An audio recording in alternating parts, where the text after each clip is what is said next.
நம்ம எல்லாருமே வாழ்க்கையில போராட்டங்களை சந்திச்சிருக்கோம் இல்லையா?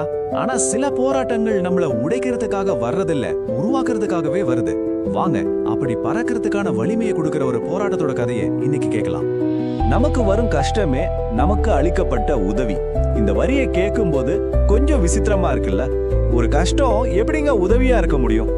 இந்த கேள்விக்குள்ளதான் ஒரு பெரிய ரகசியம் இருக்கு. அந்த ரகசியத்தை ஒரு அழகான கதை மூலியமா நம்ம தெரிஞ்சுக்க போறோம். பகுதி 1, ஒரு கருணை உள்ளம். நம்மளோட கதை ரொம்ப அமைதியான ஒரு கிராமத்துல தொடங்குது. அங்க ஒரு மென்மையான ஆன்மா நம்மளை சந்திக்கிறதுக்காக காத்துட்டு இருக்கு.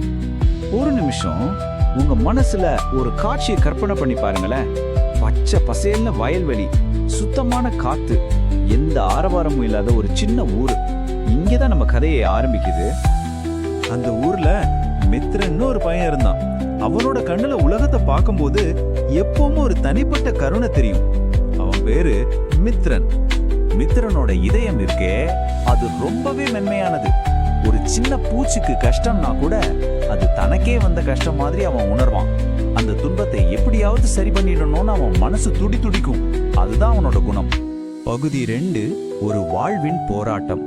அந்த அமைதியான தோட்டத்துல விதி ஒரு முக்கியமான காட்சிய அரங்கேற்ற காத்துட்டு இருந்துச்சு. அது மித்ரனுக்கு மட்டும் இல்ல, நம்ம எல்லாருக்குமே ஒரு பெரிய பாடத்தை சொல்லி கொடுக்க போற ஒரு காட்சி. அன்னைக்கு ஒரு அழகான சாயங்கால நேரம். மித்ரன் தன்னோட வீட்டு தோட்டத்துல ஒரு புத்தகத்துல மூழ்கி போயிருந்தான். மெதுவா வீசின காத்துல அவனோட கவனம் பக்கத்துல இருந்த ரோஜா செடி மேல திரும்புச்சு. அங்க அவன் பார்த்த காட்சி ஒரு நிமிஷம் அவனோட இதய துடிப்பையே நிறுத்திடுச்சு. ஒரு சின்னஞ்சிறிய வண்ணத்து பூச்சி தன்னோட கூட்டை உடைச்சிட்டு வெளியே வர்றதுக்காக தன் முழு சக்தியும் திரட்டி போராடிட்டு இருந்துச்சு. அதோட ஒவ்வொரு அசைவுலையும் ஒரு உயிர் வாழறதுக்கான தவிப்பு தெரிஞ்சது.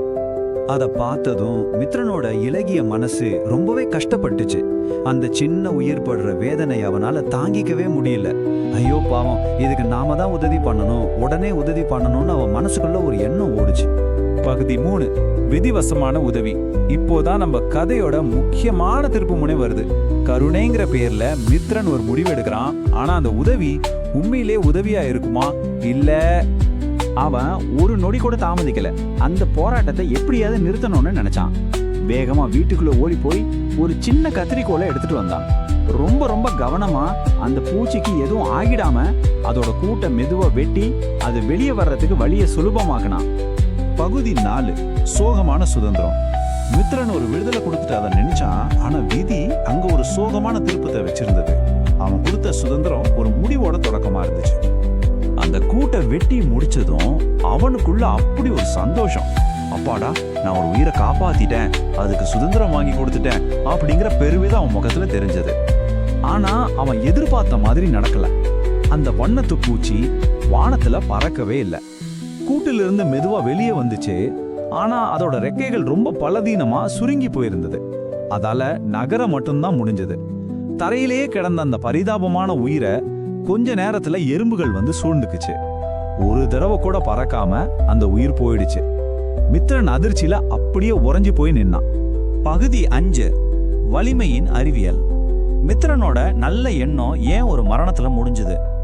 அந்த சின்ன பூச்சியோட போராட்டத்துக்கு பின்னாடி அப்படி என்ன ஒரு நோக்கம் இருந்துச்சு? இப்போ இயற்கையோட ஒரு ஆழமான ரகசியம் நமக்கு தெரிய வருது. இயற்கையோட வடிவமைப்பு ரொம்பவே ஆச்சரியமானது தெரியுமா? அந்த வண்ணத்து பூச்சி தன் கூட்டை உடைக்க போராடும் போதுதான் அதோட உடம்புல இருக்கிற ஒரு முக்கியமான திரவம் அதோட ரெக்கைகளுக்குள்ள பாய ஆரம்பிக்குது. அந்த போராட்டம் தான் அந்த ரெக்கைகளை விரிய வச்சு வானத்துல பறக்கிறதுக்கான பலத்தை கொடுக்குது. சோ போராட்டம் இல்லைன்னா பலமும் இல்லை. இப்ப இந்த 2 வழியும் பாருங்களேன். ஒரு பக்கம் மித்ரனோட உதவி, அது சுலபமான வழியை காட்டுச்சு.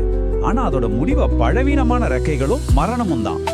இன்னொரு பக்கம் இயற்கையோட போராட்டம், அது ரொம்ப கடினமா இருந்துச்சு. ஆனா அதோட முடிவு வலிமையான ரெக்கைகளும் வாழ்வும். பகுதி 6, கஷ்டம் ஒரு பரிசு. அந்த ஒரு சின்ன வண்ணத்து பூச்சி மித்ரனுக்கு மட்டும் ஒரு பாடம் சொல்லி கொடுக்கல. இதை கேட்டுட்டு இருக்க நம்ம ஒவ்வொருத்தருக்குமே ஒரு ஆழமான விஷயத்தை உணர்த்திட்டு போயிருக்கு. இதுதான் நாம புரிஞ்சுக்க வேண்டிய முக்கியமான விஷயம். மித்ரன் செஞ்ச உதவி தான் அதோட சாவுக்கு காரணமா அமைஞ்சது. ஏன்னா அவன் நீக்கியது அதோட கஷ்டத்தை மட்டும் இல்ல, அது வாழ்றதுக்கும் பறக்கிறதுக்கும் தேவையான அந்த போராட்டத்தையே அதங்கிட்ட இருந்து பறிச்சுட்டான். இப்போ நாம முதல்ல ஆரம்பிச்ச இடத்துக்கே வருவோம். நமக்கு வரும் கஷ்டமே நமக்கு அளிக்கப்பட்ட உதவி. இப்போ இந்த வரியோட ஆழம் உங்களுக்கு புரியுதா? நம்ம வாழ்க்கையில வர சவால்கள் நம்மளை கீழே தள்ளுறதுக்காக இல்ல, அதுதான் நம்மளோட ரெக்கைகளை பலப்படுத்துற பயிற்சிகள். நாம உயர உயர பறக்கிறதுக்கு இந்த பிரபஞ்சம் நமக்கு கொடுக்கிற பரிசு தான் அது. கடைசியா உங்ககிட்ட ஒரு கேள்வி, கொஞ்சம் நிதானமா யோசிச்சு பாருங்க. இன்னைக்கு உங்க வாழ்க்கையில நீங்க சந்திச்சிட்டு இருக்கிற எந்த போராட்டம் நாளைக்கு நீங்க வானத்துல உயரமா பறக்கிறதுக்கான ரெக்கைகளை உங்களுக்கு கொடுத்துட்டு இருக்கு?